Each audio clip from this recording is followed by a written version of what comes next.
Part 1 part 2 वाला ऐसे test consider करके चलना, बिकॉज अभी आप एक 11th एफएसटी दे रहे हो और फिर आपको जो नेक्स्ट 11th का एफएसटी देना है ना, फुल सिलेबस टेस्ट, वो आपको ऑफलाइन आके देना है ओएमआर शीट पे।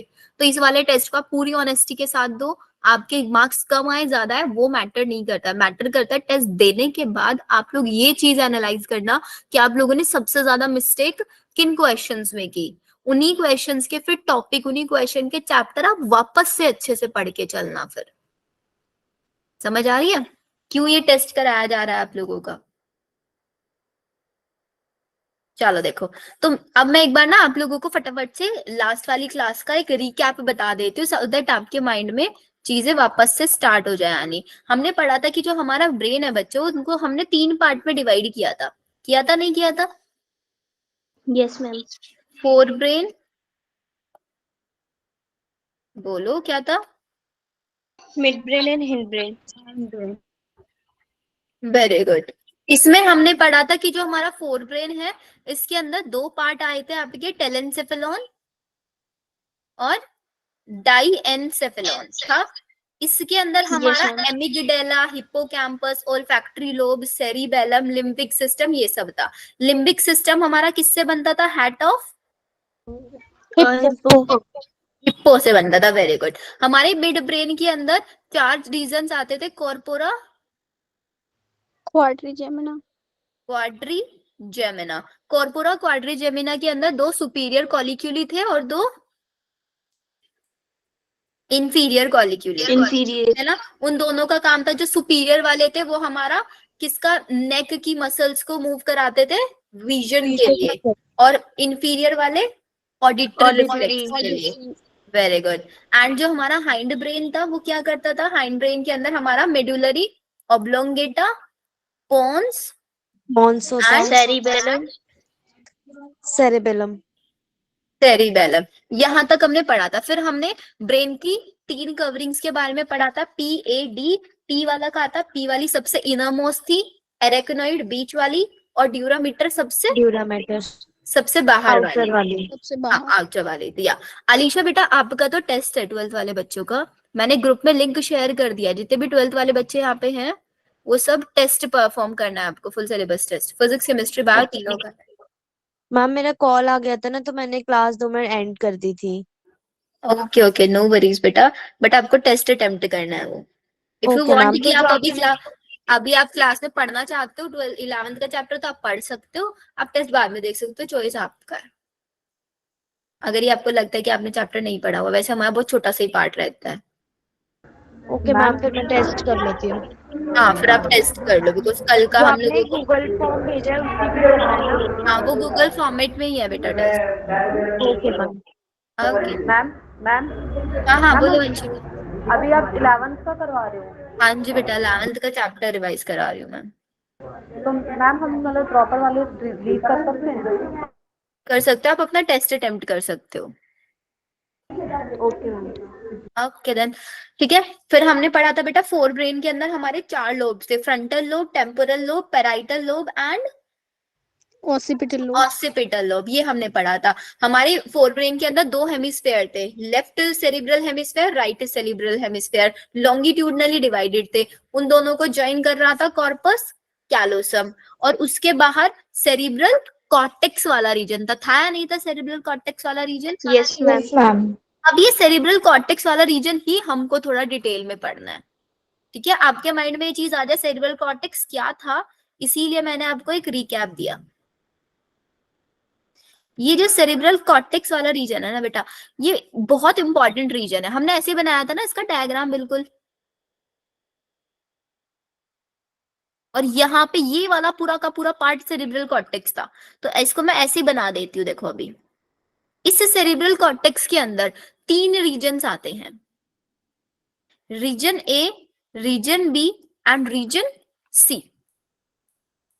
मैम टेस्ट कब तक अटेम्प्ट कर सकते हैं? हाँ बेटा, 8 बजे तक आप कभी भी अटेम्प्ट कर सकते हो, ठीक है? 8 बजे तक। A B C, we have 3 regions. तो जो हमारा ए रीजन है वो आपका सेंसरी रीजन होता है। जो आपका बी रीजन है सबसे इंपॉर्टेंट रीजन होता है। ये सबसे इंपॉर्टेंट क्यों है? क्योंकि ये सेंसरी और इधर वाले मतलब ए और सी रीजन्स को कनेक्ट भी करने का काम कर रहा है ना, यस मैम। तो इसीलिए हम इसको बोलते हैं एसोसिएशन एरिया। और जो हमारा सी रीजन होता है इसका नाम होता है मोटर एरिया। अब ये जो एसोसिएशन एरिया है ना, सबसे मैक्सिमम पार्ट यही ऑक्यूपाई करके रहता है, सबसे ज्यादा एरिया इसी के अंदर है। और इसका काम क्या होता है, हमारे पास जितनी भी सेंसरी इनपुट्स आती है हमारी बॉडी के अंदर, वो सब हमारे कहाँ आती है? यहीं पे। जैसे मैंने आपको न्यूरल में बताया था कि मेरा हाथ है, उसके ऊपर पेन चुभा, तो वो जो सेंसरी इनपुट आएगा, वो जो सेंसरी न्यूरॉन आएगी, वो कहाँ आएगी? एसोसिएशन एरिया में आएगी, ब्रेन के, मतलब ब्रेन के, फोर ब्रेन के सेरिब्रल कॉर्टेक्स के एसोसिएशन एरिया में आएगी। फिर वहां से क्या जाएगा? मोटर एरिया जो है ये आपका, ये मोटर एरिया इंफॉर्मेशन भेजेगा। आया समझ में? अब वो सेंसरी न्यूरॉन आ रही होगी तो कहाँ पे क्या कर रही होगी, और यही हमारा मेमोरी को बना के रखता है हमारी, और यही हमारी कम्युनिकेशन को कंट्रोल करता है। ठीक है, मोटर एरिया का बहुत इंपॉर्टेंट फंक्शन होता है, ये हमारी बॉडी के सारे वॉलेंट्री मूवमेंट्स को कंट्रोल करता है। वॉलेंट्री मूवमेंट्स वो मूवमेंट्स होते हैं जो कि कैसे मूवमेंट हमारे कंट्रोल में होते हैं। एग्जैक्टली वो मूवमेंट, मसल के मूवमेंट्स। एग्जैक्टली जो हमारे कंट्रोल में होते हैं वो सब हमारे वॉलेंट्री मूवमेंट्स है। क्लियर? Yes ma'am. यहाँ तक किसी को कोई डाउट नहीं है ना? मैम एसोसिएशन एरिया का स्पेसिफिक वर्क नहीं है? इसका वर्क है, इसके अंदर 3 रीजन्स और आता है, वो भी बताऊंगी।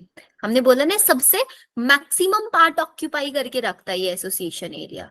इसी एसोसिएशन एरिया में हमारे पास, हमने पढ़ा था ना, एपिथैलेमस, थैलेमस, हाइपोथैलेमस, ये सब किसके पार्ट थे? फोर ब्रेन के पार्ट थे ना। Yes ma'am. और फोर ब्रेन का ही पार्ट सेरिब्रल कॉर्टेक्स है। Yes ma'am. तो इस सेरिब्रल कॉर्टेक्स के इस एसोसिएशन एरिया के नीचे के साइड ही ये हमारे एपिथैलेमस, थैलेमस ये सब पाया जाता है। मैंने आपको बोला था ना, मैं आपको एनिमेटेड वीडियो भी दिखाऊंगी, तो एनिमेटेड वीडियो भी हम आज ही देख लेंगे।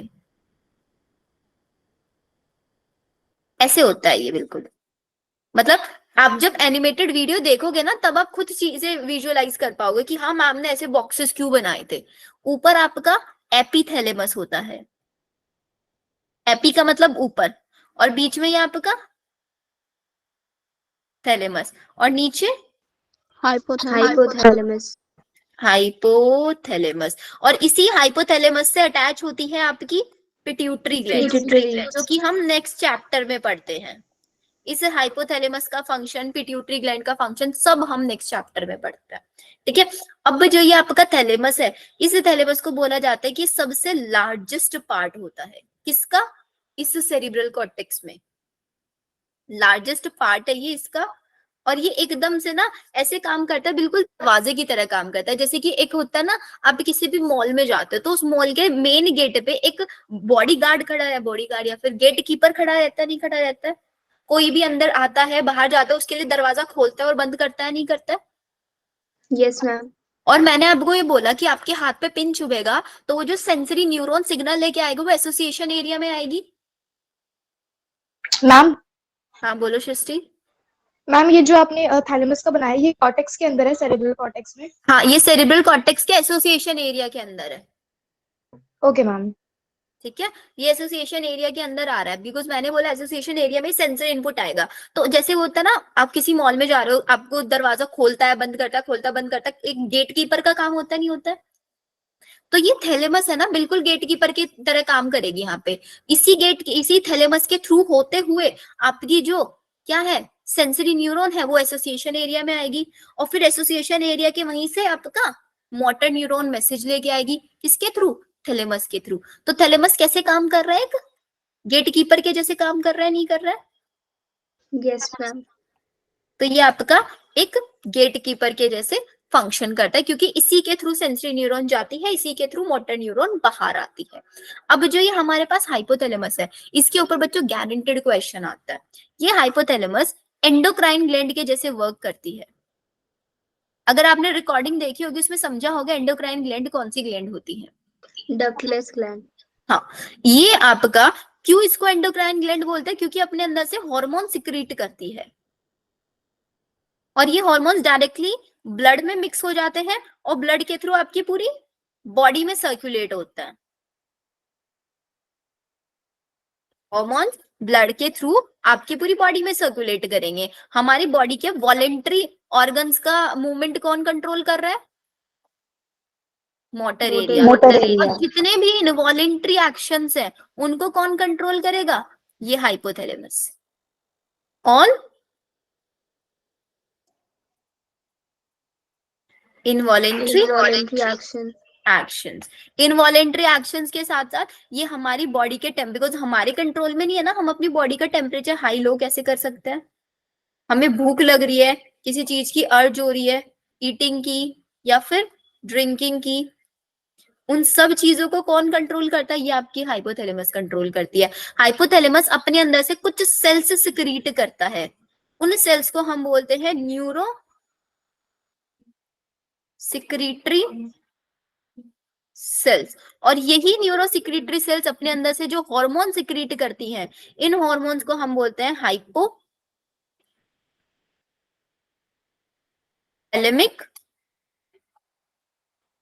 हार्मोन। बताओ, आया समझ में हाइपोथैलेमस का काम? मैम जो एंडोक्राइन ग्लैंड जो है वो हार्मोन सिक्रीट करता है, ये उसी हार्मोन का नाम है?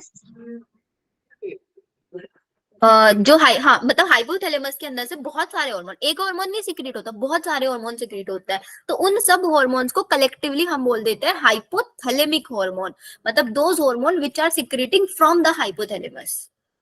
Okay ma'am. जैसे पिट्यूटरी ग्लैंड से भी कुछ हार्मोन सिक्रीट होंगे तो हम उनको पिट्यूटरी हार्मोन बोल देंगे। ठीक है, चलो अब इसी को ना नोट्स बनाने, नोट्स मैंने आप लोगों को भेजे हुए हैं, इसके भेजे थे ना, मिले आपको? मैम वो हाफ पार्ट था आई थिंक। नहीं, मैंने पूरा भेजा था ब्रेन। यस हाँ, मैम। पूरा ब्रेन भेजा हुआ था। आप इस जो चीजें बताई है ना, इसका सबसे अच्छा नोट्स ना आपकी एनसीईआरटी है, सबसे अच्छा एनसीईआरटी ने लिख के दिया हुआ है। देखो यहाँ से पढ़ना, सेरेब्रल कॉर्टेक्स के अंदर आपका एक मोटर एरिया है, एक सेंसरी एरिया है और एक सबसे लार्ज रीजन है जो कि ना तो आपका सेंसरी है और ना ही उसका काम मोटर का है। इस ऐसे रीजन को हम क्या बोलेंगे? Association area. इस एसोसिएशन एरिया किसके लिए रिस्पॉन्सिबल है? बहुत सारे कॉम्प्लेक्स फंक्शन करता है, जैसे इंटरसेंसरी एसोसिएशन करता है, मेमोरी को याद रखता है, या फिर आपका कम्युनिकेशन करता है। इंटरसेंसरी एसोसिएशन मतलब जितनी भी सेंसरी न्यूरॉन्स है वो सब यहीं पे आएंगे, सेंसरी इनपुट सब यहीं से जाएंगे। Fibre of the tract are covered with the myelin sheath, मतलब इस एसोसिएशन एरिया के अंदर जितनी भी आपकी न्यूरॉन्स है उन सब न्यूरॉन्स के ऊपर क्या है? माइलिन शीथ है। इसका मतलब माइलिनेटेड न्यूरॉन है वहां पे।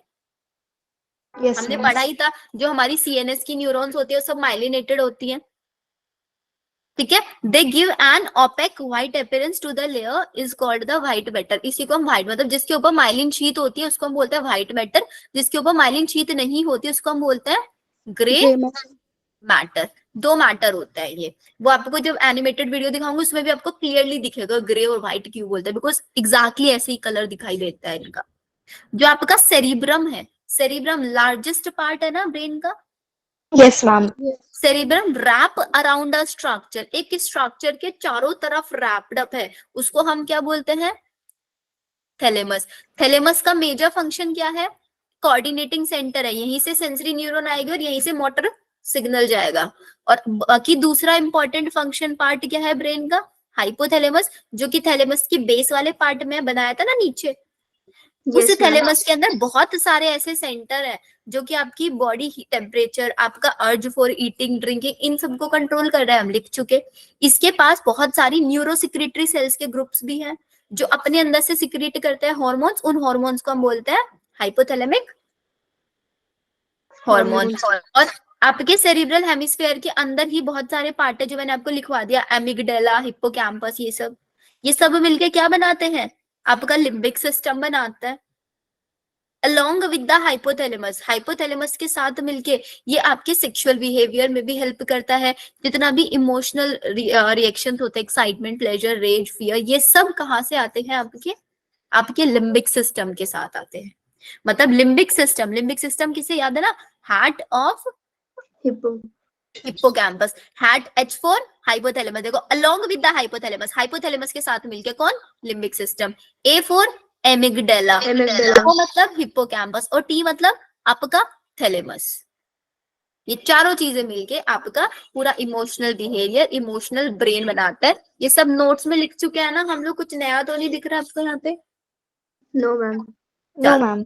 ऐसे ही मैंने आपको पूरा मिड ब्रेन भी बता दिया था कि जो आपका मिड ब्रेन होता है वो कहाँ पे लोकेटेड होता है, आपका is located between the thalamus hypothalamus of the forebrain and the pons. ये मैं आपको दिखाऊंगी स्ट्रक्चर अभी इसका। इन दोनों को कनेक्ट करने वाला एक डक्ट होती है जिसको हम बोलते हैं सेरिब्रल एक्विडक्ट। इसको याद रखना है बेटा, ये इंपॉर्टेंट है। सेरिब्रल एक्विडक्ट होती है जो आपके मिड ब्रेन के थ्रू पास ऑन होके जाती है, क्योंकि मिड ब्रेन कहाँ पे है आपका, देखो ऊपर थैलेमस, ये थैलेमस है आपका, और नीचे है हाइपोथैलेमस है नहीं है, और आपका यहीं पे हिंड ब्रेन का पोन्स वाला रीजन है। तो मिड ब्रेन जो है ना आपके thalamus hypothalamus mid brain fore brain और हाइंड ब्रेन के पोन्स रीजन, इन दोनों के बीच में प्रेजेंट है मिड ब्रेन।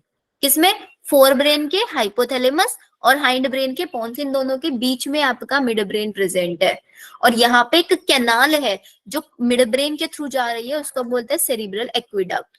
आपकी मिड ब्रेन के डोर्सल साइड में क्या प्रेजेंट है, कॉर्पोरा क्वाड्रिजेमिना, जिसके अंदर 4 राउंड लोब्स है छोटे छोटे। उन लोब्स के बारे में भी मैंने आपको लिखवा दिया, उनका फंक्शन भी लिखवा दिया है। क्लियर? Yes ma'am. चलो अब आ जाओ हाइंड ब्रेन पे। हाइंड ब्रेन के अंदर हमने लिखा था 3 regions, pons, cerebellum and medullary oblongata. Medulla भी उसको बोल देते हैं, मेडुलरी ऑब्लोंगेटा भी बोल देते हैं। सेरिबेलम को हमने लिखा था, ये क्या है, second largest part of the brain. Second largest part है ये आपकी बॉडी का।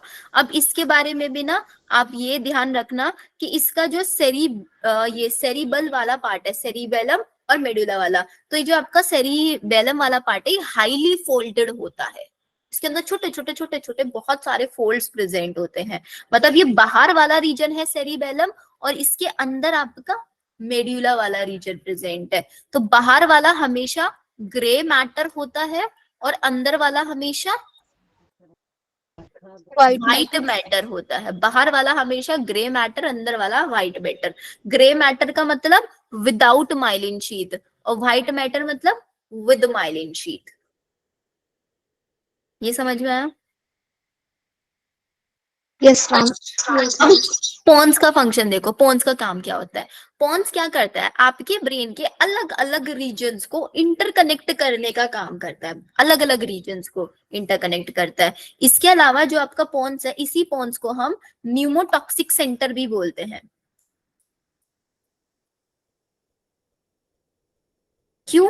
आपने रेस्पिरेटरी चैप्टर में आपको नेहा मैम ने पढ़ाया होगा, बिकॉज ये हमारे रेस्पिरेटरी सिस्टम का रेगुलेशन कर रहा होता है। पूरे रेस्पिरेटरी रिदम को कंट्रोल करने का काम, उसको रेगुलेट करने का काम पोन्स का होता है। सेरिबेलम मैंने बोला आपको सबसे ज्यादा कैसा होता है, फोल्डेड वाला पार्ट होता है, बहुत कॉन्वोल्यूटेड सरफेसेस के अंदर है। क्यों हम फोल्डिंग क्यों बनवाते हैं, ऐसे होता है ना, विलाई का काम क्या होता है बेटा, सरफेस एरिया। हमने इसको फोल्डिंग क्यों बनाया, इसके अंदर इतनी सारा कॉन्वोल्यूटेड क्यों बनाया, ताकि हमें ज्यादा से ज्यादा स्पेस मिल पाए बहुत सारी न्यूरॉन्स के लिए। ठीक है? और जो आपका मेडुला वाला रीजन है, ये आपका स्पाइनल कोड से, बिकॉज ये हमारे ब्रेन का सबसे नीचे वाला पार्ट है ना, सबसे पीछे वाला, और वहीं से हमारे स्पाइनल कोड स्टार्ट हो रहा है। तो मेडुला किससे कनेक्टेड है, आपके स्पाइनल कोड से कनेक्टेड है। और मेडुला आपका बॉडी का वॉमिट सेंटर भी हम इसको बोलते हैं। आपको जो वॉमिटिंग होती है ना, इस मेडुलरी ऑब्लोंगेटा से पूछ के वॉमिटिंग होगी। आपकी बॉडी के जितने भी कार्डियोवेस्कुलर रिफ्लेक्सेस है वो सब यही कंट्रोल कराएगा। आपकी गैस्ट्रिक सिक्रीशंस को भी यही कंट्रोल कराएगा। आपका रेस्पिरेशन में भी यही हेल्प करता है। समझ आया यहाँ तक? फिर आता है हमारे पास, बहुत इंपॉर्टेंट है बच्चों, इसको हाईलाइट कर लेना, हमारे ब्रेन स्टेम। याद रखना है कि ब्रेन स्टेम किस किस चीजों से मिलके बना होता है। 3 चीजों से मिलके बना होता है ब्रेन स्टेम। आपका midbrain pons and medulla oblongata, midbrain, pons, medulla oblongata, ये तीनों चीजें मिलके आपका ब्रेन स्टेम। तो इसको शॉर्ट में हम ऐसे लिख सकते हैं ना, जो आपका ब्रेन स्टेम है वो मिड ब्रेन और हाइंड ब्रेन मिलके बना रहे हैं।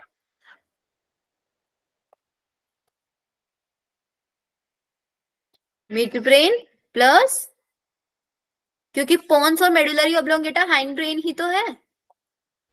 Yes ma'am. Except cerebellum.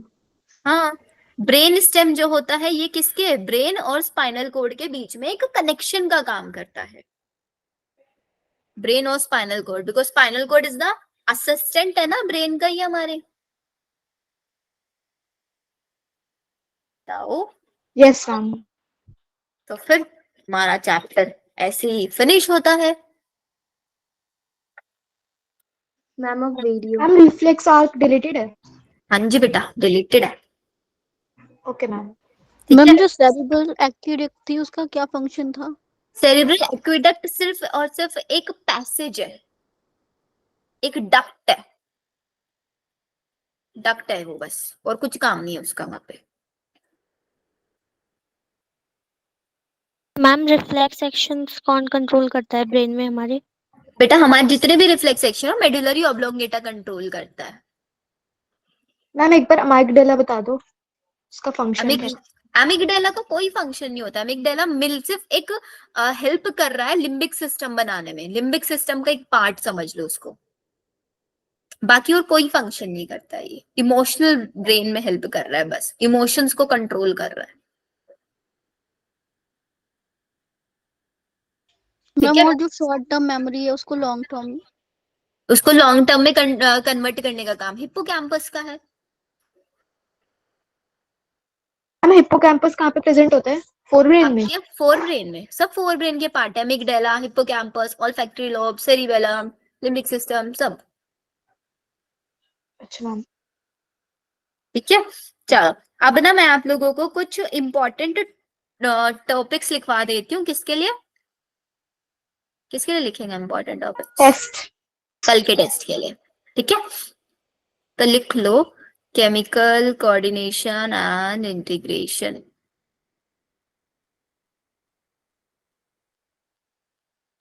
Ma'am एक बार इस चैप्टर के रिकॉर्डिंग के लिंक भेज देना ग्रुप पर। हाँ, मैं आपको तीनों रिकॉर्डिंग्स के इसके लिंक शेयर कर दूंगी, डोंट वरी। बहुत वैसे इजी चैप्टर है। देखो एक ना आपको चैप्टर का एक बार ओवरव्यू मैं आपको बता देती हूँ कि इस चैप्टर में हम क्या करते हैं।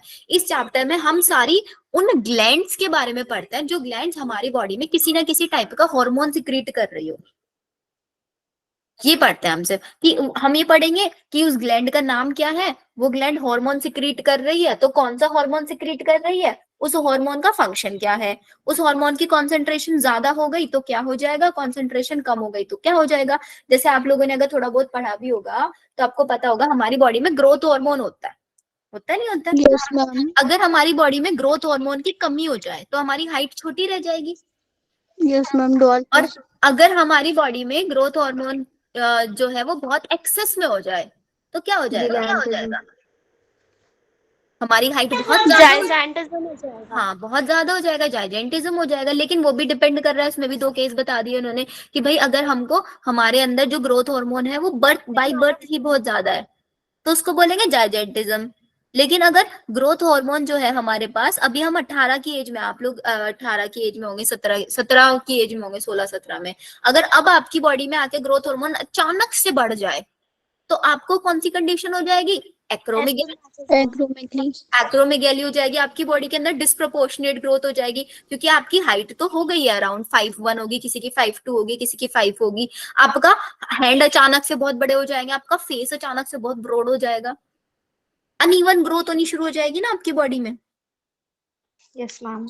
तो ये हम पढ़ते हैं इसके अंदर। जैसे आपका इंसुलिन पता है, आपको इंसुलिन की वजह से ही तो डायबिटीज होती है जब बॉडी में इंसुलिन की कमी हो जाती है। Yes yes ma'am. मैम। तो इंसुलिन की वजह से आपकी बॉडी में कमी होती है, एंड अगर इंसुलिन की कमी हो जाए तो डायबिटीज हो जाएगा आपको। ये वाले केसेस आपको पढ़ाए जाते हैं। और आपने क्या पढ़ा होगा, और आपने थायराइड पढ़ा होगा, नेक वाली डिसीज, वो पीजियन नेक वाला हम पढ़ते थे, गोइटर। ठीक है, यस मैम। तो जो ये एक्रोमेगैली वाला मैंने आपको बताया, एक्रोमेगैली के ऊपर क्वेश्चन आ जाता है। एक्रोमेगैली किसकी वजह से होता है, मैम ग्रोथ हार्मोन की एक्सेस की वजह से। Exactly, acromegaly. बेटा इसके ऊपर तो 101% क्वेश्चन आता ही आता है। तो एक्रोमेगाली आपका होता है एक्सेस ऑफ ग्रोथ हार्मोन, वो भी कब, चाइल्डहुड में या एडल्टहुड में? Ma'am adult. एडल्टहुड के अंदर। Very good. अब ये एक होता है क्वेश्चन आपका कि ऐसा कौन सा हार्मोन होता है जिसके एकदम विड्रॉ करते ही, जिसकी आपकी बॉडी में हार्मोन की कमी होते ही एकदम से मेंस्ट्रुअल साइकिल स्टार्ट हो जाएगी? मेंस्ट्रुअल साइकिल को कंट्रोल करने के लिए दो हार्मोन होता है। फीमेल हार्मोन का नाम याद है? Oestrogen and progesterone. प्रोजेस्टेरोन। यही दोनों हार्मोन्स की कमी की वजह से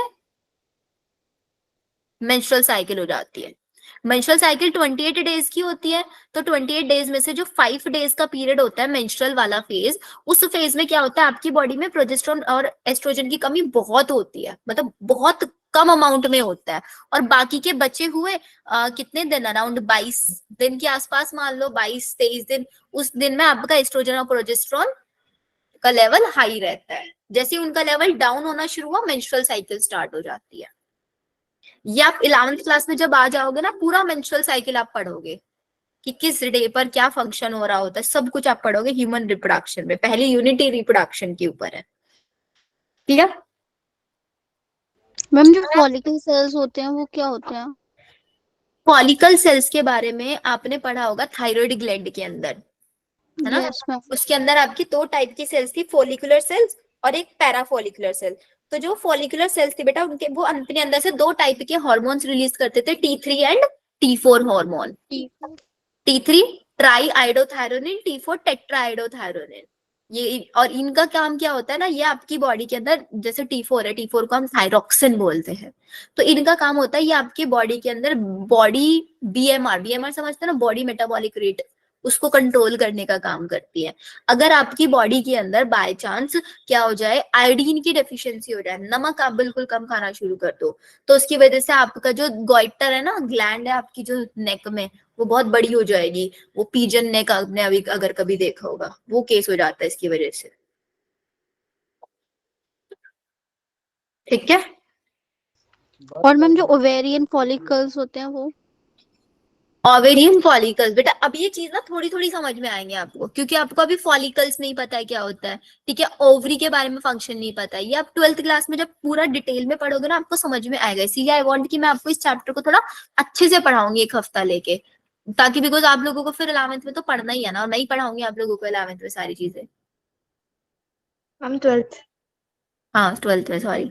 ठीक है, तो अभी आप ये याद रखना, acromegaly excess of growth hormone की वजह से होता है, और मेंस्ट्रुअल साइकिल किसकी वजह से होती है, एस्ट्रोजन एंड प्रोजेस्टेरोन की वजह से होती है। जैसे कि एक और मैं आपको बताऊं, हमारे एक हार्मोन होता है जिसका नाम होता है मेलेटोनिन, और एक हार्मोन होता है मेलेनिन। दोनों में फंक्शन पता है? ये मेलेनिन जो होता है ये आपका स्किन पिगमेंट। पिगमेंटेशन कराता है। ये मेलेनिन आपकी बॉडी में बहुत हाई मेलेनिन है, तो आपका कलर डार्क होगा या लाइट होगा? Ma'am dark. होगा। अगर आपका मेलेनिन बहुत लो है तो आपका कलर लाइट। लाइट हो जाएगा। लेकिन मेलेटोनिन पता है क्या करता है? ये आपका सीक्रेट होता है कहाँ से? पीनियल ग्लैंड से। और ये क्या करते हैं, ये आपकी बॉडी के अंदर पूरी रिदम साइकिल को मेंटेन करके रखती है। अब ये रिदम साइकिल क्या होते हैं, इसका एग्जांपल बताती हूँ। बाय चांस एक काम करता है, जैसे सृष्टि है, सृष्टि ने क्या किया ना, सृष्टि डेली किस टाइम उठते हो बेटा आप सो के? मैम जब स्कूल नहीं जाना होता तो 9 बजे, और जाना होता है तो 6 बजे। तो जिस दिन स्कूल नहीं जाना होता उस दिन भी आँख खुलती होगी ना 6 बजे? नहीं मैम, नहीं खुलती। अरे यार ऐसा मैम नहीं मम्मी होता, उठाते हैं। ऐसा नहीं होता। जो होता है ना कि हम लोग डेली ना, अच्छा चलो ये वाला छोड़ो, एग्जाम दिन में हम लोग, अगर हमें आज एक काम करना, आज दिन में 3 बजे सो गए बाय चांस आप, ठीक है, कल भी सो गए, ऐसे ही आपने एक हफ्ते तक इसको फॉलो कर लिया, डेली 3 बजे सोते रहे, और फिर नेक्स्ट हफ्ते क्या हुआ, आपको 3 बजे सोने का टाइम दे, तो आपको खुद से नींद आनी शुरू हो जाएगी। आप सुबह डेली यस 5 बजे उठना शुरू कर दो, डेली डेली 5 बजे उठो, एक हफ्ते में आप आपकी 5 बजे खुद आँख खुल जाएगी। आप किसी टाइम बहुत खाना शुरू कर दो, तो आपको खुद भूख लगने लग जाएगी उसी टाइम पे। Yes ma'am. वो क्यों होता है? वो इस मेलेटोनिन की वजह से होता है, क्योंकि ये मेलेटोनिन का काम है, ये हमारी जितनी भी दिनचर्या है ना उसको अपने माइंड में कैप्चर करता रहता है, करता रहता है, करता रहता है। और इसको सिर्फ 7 दिन लगता है आराम से। 7 दिन में ये हैबिचुअल हो जाता है, फिर 8वें दिन ये हमको खुद बोलने लग जाता है, अंदर से एक अर्ज आती है हमारे, नहीं यार नींद आ रही है, नींद आ रही है, सोना है, सोना है, तो मेलेटोनिन कराता है। बोलते हैं ना बहुत नींद आती है मैम पढ़ते टाइम, क्योंकि हमारे मेलेटोनिन को आदत हो चुकी है भाई, ज्यादा पढ़ने की आदत ही नहीं है उसको। तो वो रिदम साइकिल, हम पूरा दिन किस टाइम उठ रहे हैं, किस टाइम सो रहे हैं, किस टाइम क्या खा रहे हैं, वो सब रिदम साइकिल के अंदर आता है। उसको कंट्रोल करता है आपका मेलेटोनिन। आया समझ में? मैम मेलेटोनिन पिगमेंटेशन को भी कंट्रोल करता है। नहीं, इसीलिए तो दोनों साथ साथ लिखिए। मेलेटोनिन एक अलग हार्मोन है, मेलेनिन है वो। मेलेटोनिन मेलेनिन डिफरेंस मैम है। बट एनसीईआरटी में है पिगमेंटेशन, मेटाबॉलिज्म, ये सब। हाँ वो करता है, क्योंकि हमारी जो रिदम साइकिल है, उस साइकिल हमारी मेंस्ट्रुअल साइकिल में भी आएगी ना। वो मेंस्ट्रुअल साइकिल हमारी, क्योंकि मेंस्ट्रुअल साइकिल क्या होता है, किसी की मेंस्ट्रुअल साइकिल 5 डेज की होती है, किसी की मेंस्ट्रुअल साइकिल 4 डेज की होती है। होता नहीं होता अलग अलग का डिफरेंस? वो किस वजह से होता है? मेलेटोनिन की वजह से होता है।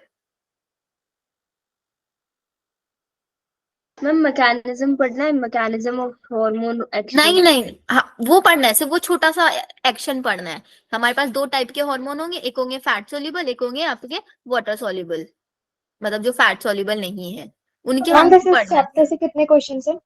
बेटा इस चैप्टर से आप मान के चलो कितने क्वेश्चन आपको मिलेंगे?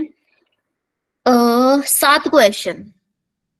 और बाकी सब चैप्टर से भी 7 हाँ सबसे ऑलमोस्ट इक्वल इक्वल ही है। ठीक है, जितना मैं आपको अभी पढ़ा रही हूँ इसमें से आपके 5 क्वेश्चन हो जाएंगे आराम से। 4 से 5 क्वेश्चन कर लोगे आप तो बहुत है। 100% तो हमको करना भी नहीं है। Okay ma'am. Ma'am major test है ना 3 आवर्स का? हाँ बेटा मेजर टेस्ट है 3 आवर का। नेक्स्ट हार्मोन आपको मैं बता रही हूँ ऑक्सीटोसिन। सुना होगा ऑक्सीटोसिन? Yes ma'am. ऑक्सीटोसिन को ही हम लव हार्मोन भी बोलते हैं। और ये एक ऐसा हार्मोन है जो कि प्रेगनेंसी के टाइम पे पार्चुरेशन, पार्चुरेशन पता है? No ma'am. Ma'am contraction baby ma'am birth, delivery होना। डिलीवरी होने को पार्चुरेशन बोलते हैं। ठीक है, जो 9 मंथ में बेबी का बर्थ होता है, बेबी डिलीवरी, उस प्रोसेस को पार्चुरेशन। तो पार्चुरेशन के टाइम पे क्या होता है कि आप जो यूट्रस होता है, यूट्रस की वॉल्स पे बहुत ज्यादा कॉन्ट्रैक्शन लगाने की जरूरत पड़ती है उस टाइम पे, बहुत ज्यादा कॉन्ट्रैक्ट कराना पड़ता है। तो वो कॉन्ट्रैक्शन का काम ही ऑक्सीटोसिन कराता है। तो पार्चुरेशन के टाइम पे क्या कराता है? Uterine contraction. कॉन्ट्रैक्शन कराता है। ठीक है, चलो नेक्स्ट चीज आ जाओ आप लोग, एक और सीख लो यहाँ पे।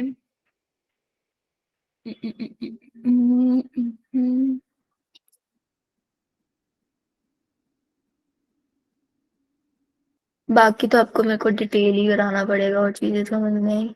हाँ अभी जो आप वो थायराइड ग्लैंड वाला पूछ रहे थे ना, आपको एक नॉर्मल चीज बताती हूँ। अगर आपकी फीमेल सॉरी फैमिली में कोई भी फीमेल प्रेग्नेंट होगी, आपकी भाभी हो सकती है, आपकी चाची, या कोई भी हो सकता है आपके आसपास में दीदी वगैरह, तो आजकल डॉक्टर्स क्या कराता है ना, जब कोई प्रेगनेंसी का होता है ना, तो होता है ना 2nd में या 1st मंथ में डॉक्टर्स अपॉइंट कर लेता है, फिर 9 मंथ तक वही डॉक्टर रखता है।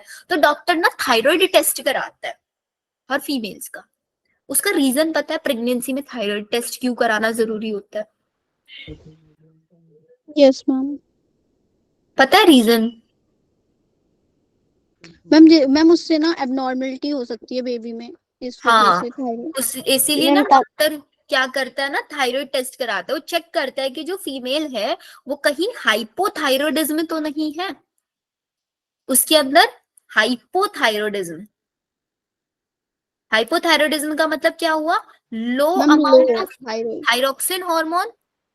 थायरोक्सिन हार्मोन अगर लो है किसी प्रेग्नेंट वुमेन के अंदर, तो उसकी वजह से जो उसका बेबी है, उस बेबी के अंदर बहुत सारी डिसफंक्शनिंग आ जाएंगी। उसकी ग्रोथ अच्छे से नहीं होगी, डिफेक्टिव ग्रोथ होने लग जाएगी, उसकी हाइट बहुत छोटी रह जाएगी, उसके अंदर मेंटल प्रॉब्लम आ सकती है, उसका लो इंटेलिजेंस लेवल हो सकता है, उसकी एबनॉर्मल स्किन हो सकती है, कुछ भी प्रॉब्लम उसके अंदर हो सकती है।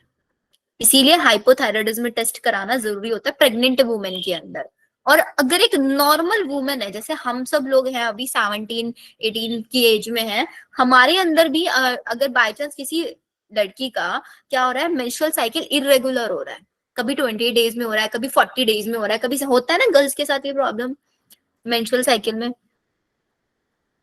तो मेजर अगर आप डॉक्टर से कंसल्ट करोगे तो डॉक्टर पहला रीजन बताते हैं कि आप स्ट्रेस लेते हो। नहीं हुआ है कभी किसी के साथ ये प्रॉब्लम? Yes ma'am. है ना? तो ये प्रॉब्लम बहुत नॉर्मल होती है। इसका मतलब ये नहीं कि आपको बहुत बड़ी डिसीज है अगर आपका मेंस्ट्रुअल साइकिल बहुत ज्यादा डिले हो रहा है या बहुत टाइम से पहले आ रहा है। उसका मतलब ये होता है कि आपकी डाइट प्रॉपर नहीं है। तो हाइपोथायराइडिज्म अगर किसी नॉर्मल वुमेन को हो जाए, प्रेगनेंसी के टाइम पे हाइपोथायराइडिज्म होगा तो बेबी में डिफेक्टिव ग्रोथ आनी शुरू हो जाएगी, लेकिन अगर नॉर्मल वुमेन को होगा तो उसकी मेंस्ट्रुअल साइकिल इरेगुलर हो जाएगी। तो अगर आपको लग रहा है कि 4-5 महीने से आपकी मेंस्ट्रुअल साइकिल इरेगुलर है, तो आपको सिंपली डॉक्टर के पास जाके आपको ना थायराइड टेस्ट करा लेना है, और फिर वो आपको आयोडीन की या मेडिसिन देना शुरू कर देता है, जिसकी वजह से आपका थायरोक्सिन का लेवल नॉर्मल हो जाएगा। देन आपका मेंस्ट्रुअल साइकिल भी नॉर्मलाइज हो जाता है। फिर यार ये चीज इंटरेस्टिंग चैप्टर है ना, मजा आएगा आप लोगों को पढ़ने में। चलो इतना समझ में आ गया हमको। and बस इतना ही कर लेना, आपका वीडियो सफिशिएंट है। है। इतना कर लेना बेटा, समझ में आ जाएगा सब आपको। ठीक है, अब जरा हम लोग वो देखे ब्रेन का पार्ट्स। Yes ma'am. रुको फिर मेरे को एक सेकंड दो, मैं यूट्यूब वगैरह स्टार्ट कर दूं इधर। तब तक ना आप लोग अपना अटेंडेंस मार्क कर दो। Ma'am link. मैं दे रही हूँ ना लिंक। अभी जितने बच्चे हैं यहाँ पे 12th का कोई बच्चा है? हैंड रेस करके बताना अगर 12th का कोई है तो। सुंदस, मीनू, प्रियंका, मानी। बेटा आप टेस्ट नहीं दे रहे हो? मैम देंगे। अच्छा बाद में दोगे, कोई बात नहीं, दे देना बट।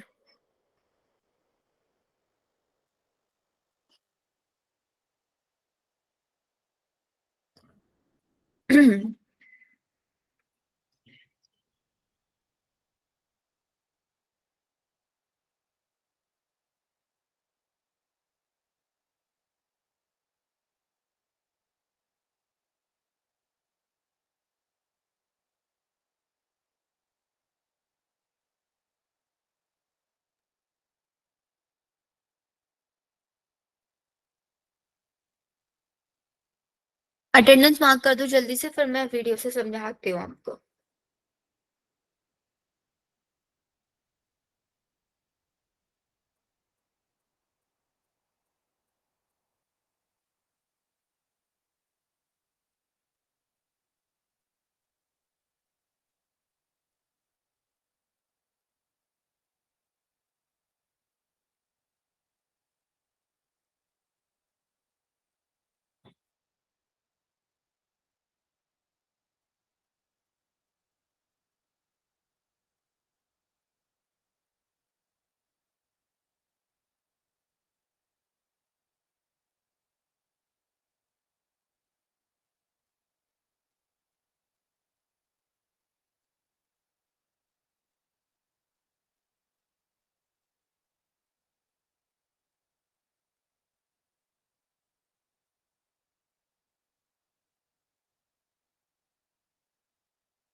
हो गया सबका?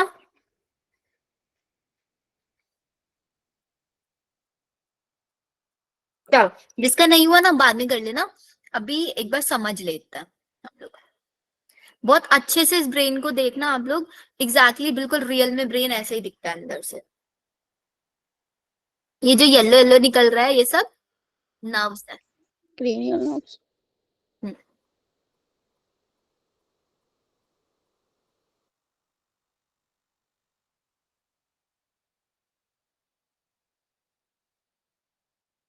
ब्रेन का पार्ट बता रहे हैं, सामने इंटीरियर, पीछे पोस्टीरियर, ऊपर सुपीरियर, नीचे इंफीरियर।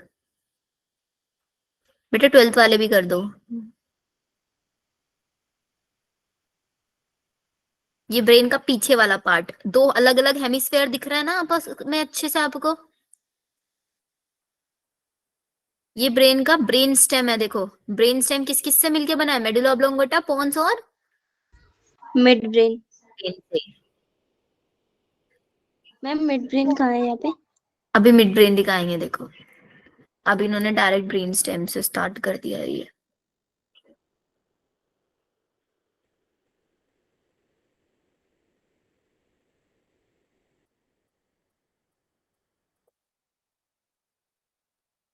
तो एक मिनट ना, मैं आपको, आपने अपनी एनसीईआरटी ओपन की हुई है? Yes ma'am. Yes, ma'am. देखो अगर एनसीईआरटी ओपन की हुई है ना, मैं आपको पहले ये चीज दिखा देती हूँ। ये डायग्राम देखा होगा आपने अपनी एनसीईआरटी में, ठीक है? तो अभी जो Yes, आपको ma'am. दिखा रहे थे ना, वो ये पीछे वाला पार्ट दिखा रहे थे, ऐसे ना बिल्कुल स्वोलन वाला पार्ट दिख रहा है आपको वहां पे, दिख रहा था Yes, ना, ma'am. डार्क डार्किश कलर का। ये वाला पार्ट कौन सा है आपका, ये स्वोलन वाला पूरा पार्ट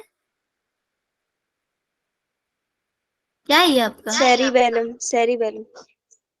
सेरिबेलम वाला पार्ट है ये आपका, क्योंकि सेरिबेलम मैंने क्या बोला था, सेकंड लार्जेस्ट, और सेरिब्रम देखो ये पूरा का पूरा सेरिब्रम है, फर्स्ट लार्जेस्ट।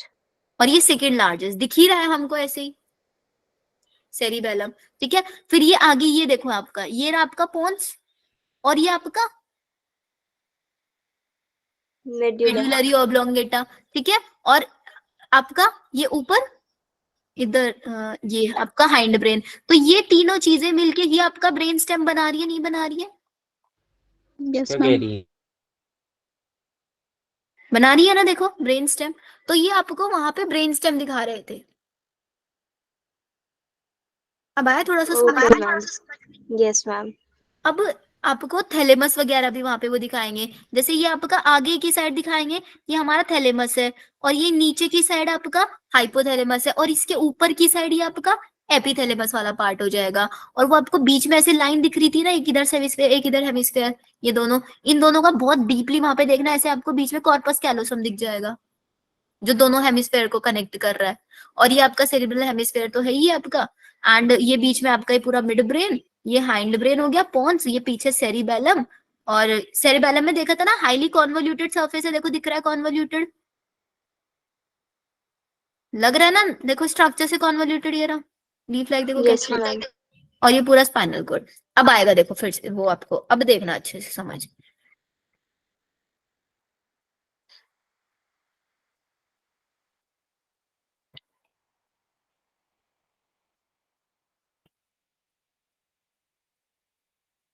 देखो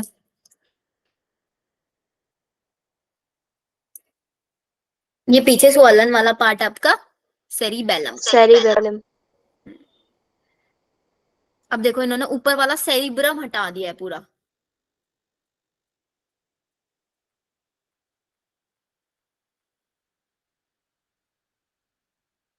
ये आपका मिड ब्रेन है। देखो बीच में हमने एक लाइन लिखी थी बेटा मिड ब्रेन के लिए, अगर आपको याद हो, क्या लाइन लिखी थी हमने मिड ब्रेन के लिए? मिड ब्रेन कहाँ से है आपका? फोर ब्रेन का, फोर ब्रेन का थैलेमस, हाइपोथैलेमस, और हाइंड ब्रेन का पोन्स रीजन, उनके बीच में प्रेजेंट है। Yes ma'am. बोला था ना? अब वही देखो है या नहीं है यहाँ पे, ये बीच वाला मिड ब्रेन है पूरा। और इस मिड ब्रेन के देखो आपको ये कॉलिक्यूली दिख रहे हैं, ये चार पोर्शन, पीछे से देखोगे ना चार दिखेंगे, ये देखो आइए आ गए आपके मिड ब्रेन के अंदर। ये आपका कॉर्पोरा क्वाड्रिजेमिना, चार, ऊपर वाले सुपीरियर, नीचे वाले इंफीरियर। और इसमें हमने बोला था एक बीच में डक्ट है, ये डक्ट दिख रही है ऊपर से आती हुई, मैं यहाँ पे हाईलाइट नहीं कर सकती बट मैं एरो ट्राई करूँ चलाने का। ये दिख रही है ना, छोटी सी ऊपर से आ रही है, यस बोलो मैम। बोलो बोलो। सेरिब्रल, क्या नाम था उसका? Cerebral aqueduct. एक्वेडक्ट। तो एक्विडक्ट का भी प्रूफ मिल गया कि कहाँ होती है ये। चलो फिर आगे हम देखो, ये वही 4 लोब्स के बारे में हमको बता रहे हैं। सुपीरियर कॉलिक्यूली, नीचे वाले आपके इंफीरियर कॉलिक्यूले।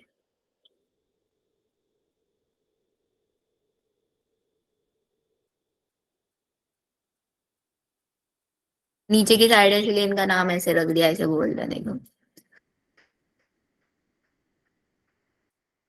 टेक्टम वगैरह आपको पढ़ना नहीं है, ये सब आप एमबीबीएस में जाके पढ़ोगे।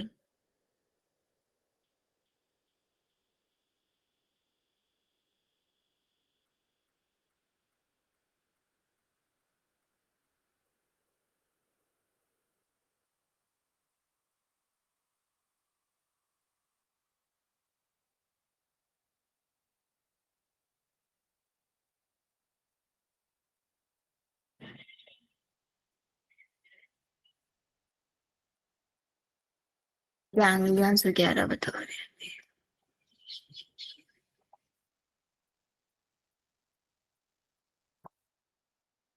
देखो पूरा 3D में, ये कॉन्वोल्यूटेड वाला सेरिबेलम।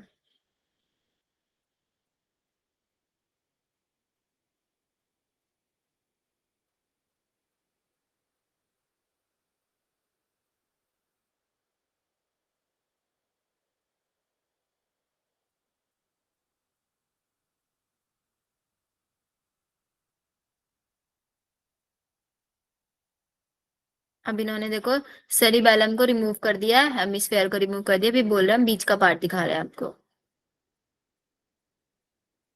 अगर आपको मिड ब्रेन को पहचानना है तो आप कोलिक्यूली के बेसिस पे आप पहचान सकते हो।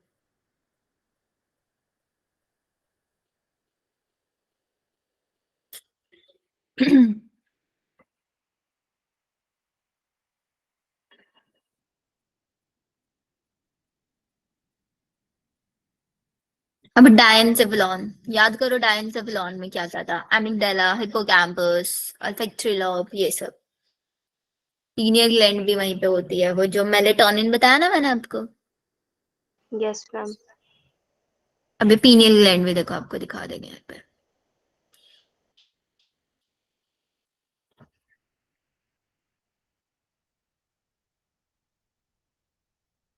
मिड ब्रेन के नीचे बोल रहा है कि आपको पोन्स और मेडुला ऑब्लोंगेटा दिख जाएगा, और मिड ब्रेन के ऊपर की साइड आपको थैलेमस वगैरह दिख जाएंगे।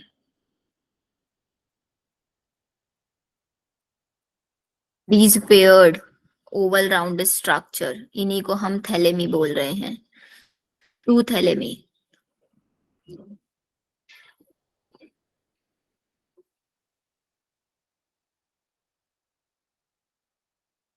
थैलेमस के जस्ट नीचे की साइड वी हैव हाइपोथैलेमस। देखो दिख रहा है ना पीछे की साइड ये निकला हुआ, ये इसका यस मैम। हाइपोथैलेमस, और इसके ऊपर वाला पोर्शन है एपिथैलेमस।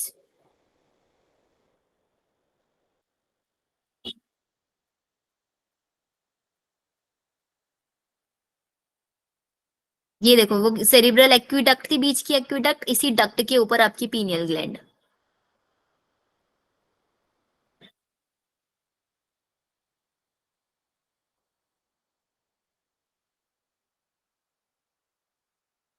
आई गेस मैक्सिमम पार्ट तो दिखा ही चुके हैं।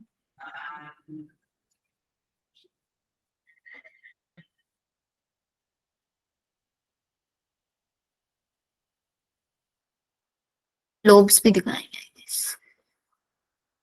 देखो हाफ पार्ट में एक हेमिस्फेयर इन्होंने हटा दिया है।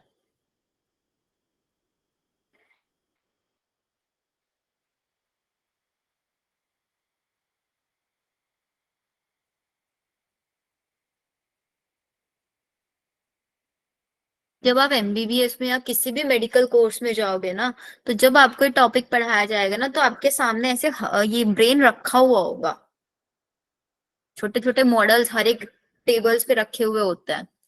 जो टीचर बोल रहा है आप उसको साइड बाय साइड देखो, उसको ओपन कर करके दिखाए जाएंगे कि देखो ये पार्ट है, ये पार्ट है। तभी तो आप जब किसी की सर्जरी करोगे तो आपको पता चलेगा ना उसके किस पार्ट में तो आपको कौन सा पार्ट हटाना है वहां से, तब उस पार्ट की आपको उसका ट्रीटमेंट करना है। ऑलमोस्ट यही है Yes, एकदम। ma'am.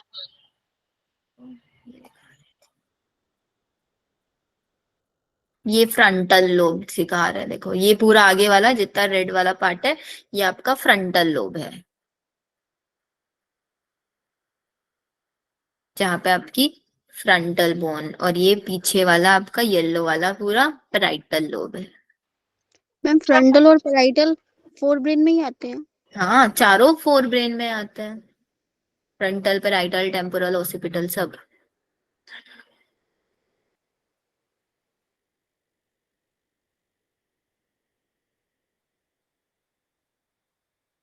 इधर आपका टेम्पोरल होगा, Temporal.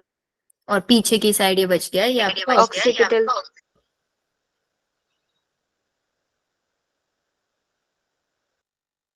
हेमिस्फेयर में, ये दूसरे हेमिस्फेयर में भी सेम मिलेगा बिल्कुल।